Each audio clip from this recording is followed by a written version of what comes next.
Well, hello everyone. Toot toot and by Jove, as we say in Birkenhead.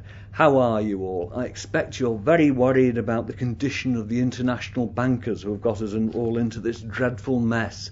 Or can you hear the reassuring chink of a coin descending into your piggy banks? What a mess it has been for us all. But I didn't know I was going on video today, or should I say TV in the old-fashioned way. If I had, I would have probably had my hair trimmed, which is what my wife has been suggesting for some time now. My old mum, she used to say, if you have your hair cut, it takes years off you. But I think it's rather beyond that now. For some time there's been a battle going on between the forces of baldness and greyness on the pate of my head. And I think really we have to say that it's honours equal, a good draw. But what have I been thinking about this week? Well, there's a question slow to answer, really. Well, I've been thinking about two things. One is how men are perpetually nagged by their women into doing things which they don't want to do.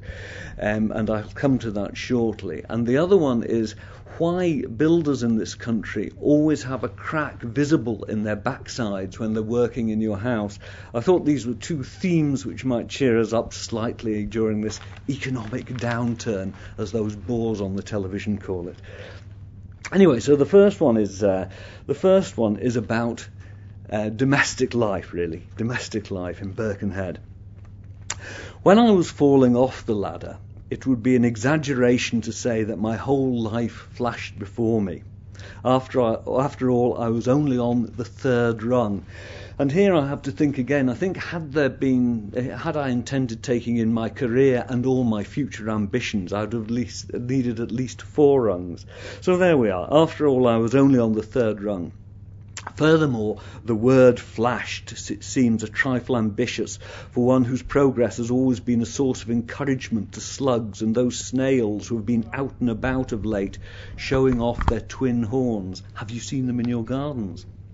Anyway, during this particularly slow descent from the ladder, which had the birds in the trees rubbing their tummies and chortling with glee in the manner of rope twiners on the works outing to a hanging, several thoughts popped into my brain for a short chat. Prominent among these was the question of whether an awkward landing might accelerate retirement and the bath chair. Actually, my wife had anticipated such an eventuality some months ago by heaping the serving dishes with steaming sprouts, beans and other pulses. It says here, she said, that more wind is essential if Britain is to meet the energy demands of the 21st century. Oh, what a sense of fun she has. And she was pointing at an article which listed methods of saving our planet. So I have decided, she continued, that for once we will be ahead of the field instead of lagging behind as usual. After a hearty pan of sprouts, you should be able to keep a medium-sized city illuminated for several weeks. But we'll have to find a way of plugging you into the national grid and setting up a coin meter. When that's done, there will be no looking back. You'll be the greenest warrior in Birkenhead, she added, dabbing the tear of mirth which was sauntering down from the lovely turquoise of her left eye. Very amusing, I said, rather tartly. Now can we make a brief detour to the real world, that large place where other people live? I often consider the real world. I've never actually been an inhabitant of the real world, so if any of you have any knowledge about where it is and how it operates, please let me know. Unfortunately, however, the real world on this occasion turned out to be our conservatory, the glistening symbol of suburban respectability attached to the back of the house, from which we can gaze at the lawn, imagining Victorians playing croquet and drinking homemade lemonade, while russet apples swell in the orchard. This is not the Birkenhead we all know, I agree, but there we are. But reality again broke my reverie. It had been noted that the conservatory's gutters were clogged.